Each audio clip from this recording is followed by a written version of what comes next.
متحمسة أوي للصنف ده النهاردة. دي ميت بولز بس بطريقة غير تقليدية. نسيح على وشها شوية جبن، نخلي شكلها مور اتراكتيف، يمكن الأطفال كده يحبوها أكتر كمان. ممكن نقدمها مع مكرونة، أو مثلا ممكن في ساندويتش أو مع فرايز.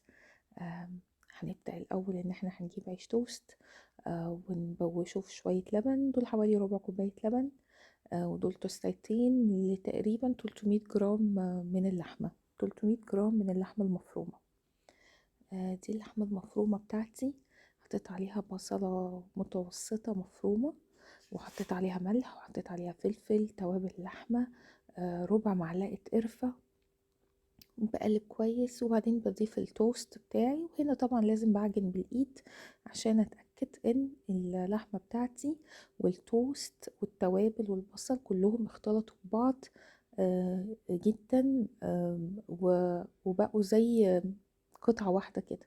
وببدأ اكورهم كور صغيرة، وبحضرهم للتشويح. في ناس بتستغنى عن الخطوة بتاعة التشويح، لكن انا بحس انها بتضيف كراست حلوة للطبقة البرانية بتاعة الكفتة. ما بتبقاش الكفتة بايشة كده في الصوص. انا افضل ان احنا ما نفوتش الخطوة دي. في شوية زيت صغيرين على نار حامية قوي.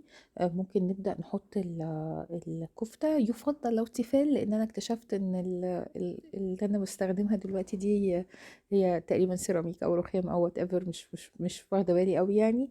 بس هي بتلزق قعر الكفتة وبتخلي شكلها مش احلى حاجة بعد كده. فيا ريت اللي عنده تيفال يستخدم التيفال احسن. في نفس الطاسة عشان بتبقى واخدة من طعم اللحمة ونكهة التوابل بتاعتنا والبصل وكده.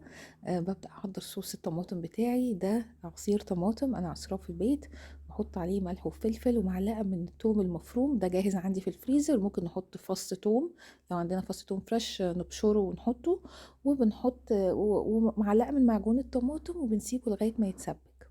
وبعد كده خلاص بنجهزه لدخول الفرن. نحط الكفتة بتاعتنا، ونحط على الوش صلصة الطماطم، ونحط بقى الأجبان اللي احنا نختارها. أنا هنا اخترت جبنة شيدر وجبنة موتزاريلا، لأن ده يعني بالنسبة لنا احنا ده أفضل نكهة. بس طبعا أي نوع جبنة موجود، ممكن حتى لو رومي أو كده زي ما تفضل. نحطها في الفرن لغاية ما تاخد لون، نطلعها. ممكن نحط عليها شوية بقدونس وألف هنا.